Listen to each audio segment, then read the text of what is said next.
The world is on edge in the wake of the destruction of a Russian warplane by Turkish air forces. With all that's happening in the world, the whispers are beginning to become questions spoken aloud of, is this the beginning of World War III? I'm Sasha Wood, here to tell you about escalating global tensions on I.O.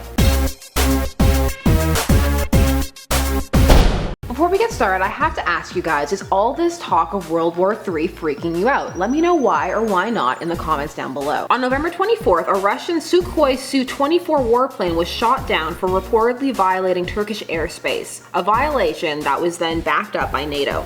Vladimir Putin has compared the incident to being stabbed in the back, and the situation was not helped when the helicopter they sent to investigate was also shot down. The helicopter was shot down by Syrian rebels known as the Free Syria Army, or the FSA. They shot it down with a TOW anti-tank missile, while the warplane was shot down by a Turkish F-16 fighter jet. Russia's foreign minister Sergei Lavrov has called this a planned provocation. He cannot see that this was an unpremeditated attack. One of the Russian pilots who survived the destruction of the warplane after parachuting out while his comrade was shot down has said that they were given no warning and that there was no radio or visual contact. However, Turkey has said that they sent several warnings saying that they were invading their airspace. Russia and Turkey's current relationship is as cold as can be imagined, and they are engaged in what many are calling verbal warfare. And tensions within each country's own borders are also beginning to rise. For example, in Moscow, a Turkish embassy was egged by protesters. Putin has also criticized Turkey for contacting NATO after the incident rather than getting in touch with Russian authorities, an action that he believes proves that their actions were indeed premeditated. Like most things happening in the world right now, the countries not directly involved have adopted a let's wait and see attitude, with Barack Obama simply saying that we need to make sure that these countries are talking to each other. However, if either country escalates this into a full-out assault or war,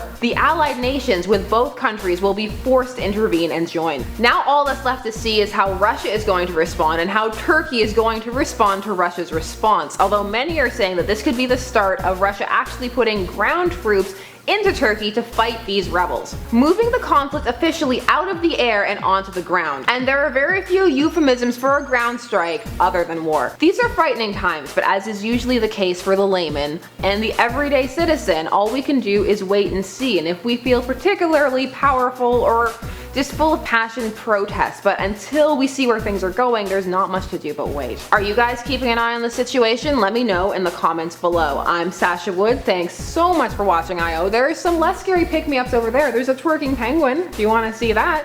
And of course, links down below to everything we spoke about and to our site. And we'll catch you next time. Don't forget to like, share, and subscribe.